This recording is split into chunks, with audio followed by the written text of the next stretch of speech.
वैसे नहीं लग रहा नहीं ना, वैसे नहीं हो रहा है।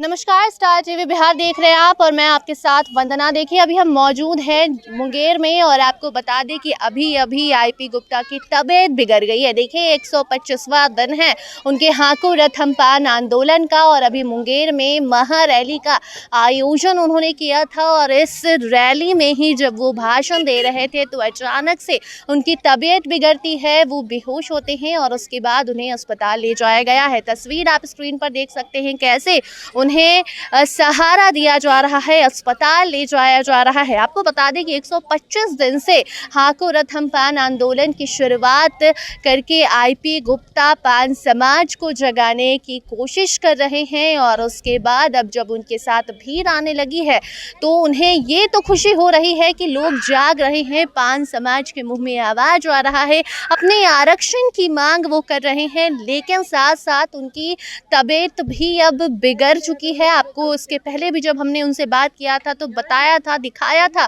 कि कैसे वो खान पान पर भी अब उतना ध्यान नहीं दे रहे हैं। खान पान, परिवार सब कुछ त्याग चुके हैं सिर्फ और सिर्फ पान समाज के लिए। और आपको हम बता दें कि अब जब वो मुंगेर में महा रैली का आयोजन करने पहुंचे थे तो यहाँ भाषण देते देते उनकी तबीयत बिगड़ती है। एक भाषण में तो ये भी कहते हैं कि अब हम बोल नहीं पा रहे हैं, लेकिन फिर भी हम आपके लिए अपने आखिरी दम तक भी बोलेंगे। उन्होंने तो ये तक कह दिया कि अभी मौत भी आएगी तो उसको कहेंगे कि अभी रुक जाओ, पहले आरक्षण तो दिलवा लेने दो, उसके बाद आना।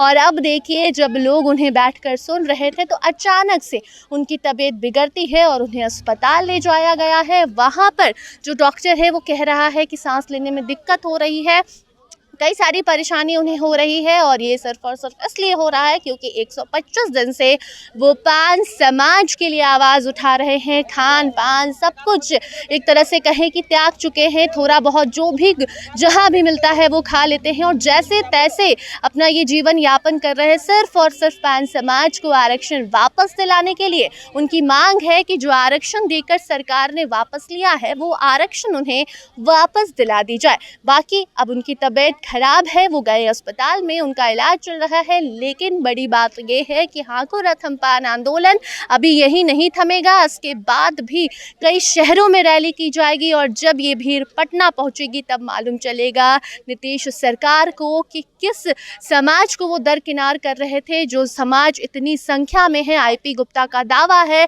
और पान समाज का भी दावा है कि 80 लाख उनकी संख्या बिहार में है जिसे दरकिनार किया जा रहा था। लेकिन अब जब ये भीड़ पहुंचेगी पटना तब देखना होगा कि क्या अब आरक्षण वापस दिया जाता है या नहीं दिया जाता है। इससे जुड़ी कोई आगे नई अपडेट आएगी तो उसे आप तक जरूर पहुंचाएंगे। धन्यवाद।